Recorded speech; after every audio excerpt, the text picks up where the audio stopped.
Allohni yodingda saqla. Alloh seni saqlaydi. Allohni saqla va uni qarshingda topasan. Agar so'rasang, Allohdan so'ra. Agar yordam so'rasang, Allohdan so'ra. Va bilginki, agar butun ummat senga biror foyda keltirish uchun jamlansalar ham, ular senga faqatgina Alloh yozgan foydani keltira olishadi. Va agar ular senga biror zarar berish uchun jamlansalar, ular senga faqatgina Alloh yozgan zararni bera olishadi. Zero qalamlar ko'tarilgan va sahifalar qurgan. Menga aytingchi, mana shu hadisga ishongan odam kimdirdan qo'rqadimi?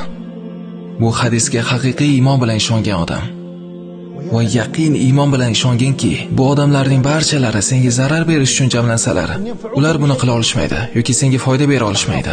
Shunday ekan, kimdan qo'rqasan? Kimni rozi qilmoqchi bo'lib yuribsan? Kimning qarshisida xorlanib yuribsan? Agar men hamma narsa boshidan oxirigacha Allohning qo'lida ekanligiga ishonsam,